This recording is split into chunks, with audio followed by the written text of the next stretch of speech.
This is our recommendation for Skillsoft Women in Action. My name is Josh Martin. My name is Agatha Bielaware. I'm Alexa Moderano. Spencer Derby. So our agenda today, we're going to talk about women in the workplace along with the technology industry, and then our three companies we focused on was Microsoft, Intel, and IBM. Then we'll say our conclusion, and then we'll have time for questions at the end. So just women in society. So women make up 50.8% of the US population.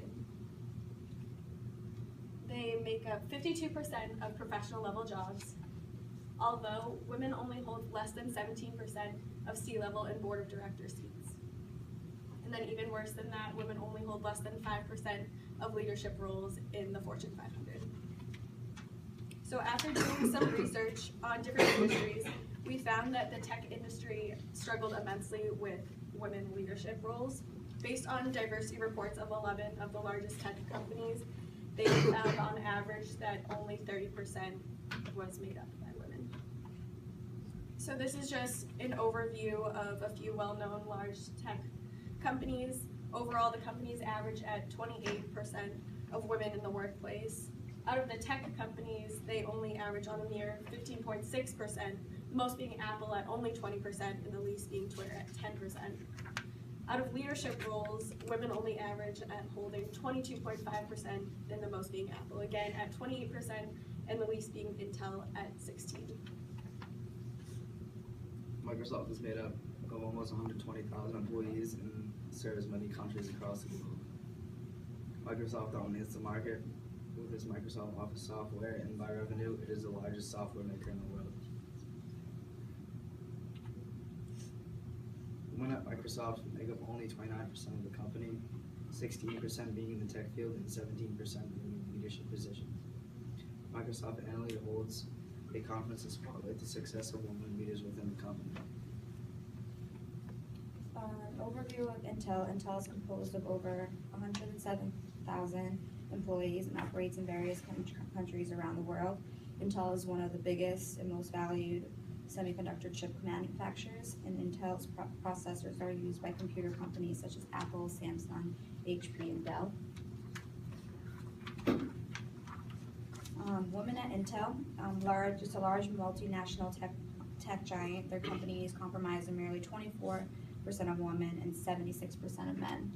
Intel is one of the lowest ranking companies in the tech industry when it comes to having women in leadership roles, with only 16%. And Intel launched a $300 million tech diversity initiative in order to fix their diversity issue. Intel is aware that they have these diversity issues, so that's why they launched that tech diversity initiative. So at IBM, they employ over 435,000 employees across the globe with 170 different countries. They've invested money into a Women in the Workplace program, but they haven't done too much with it yet because it was only recently done as of last year.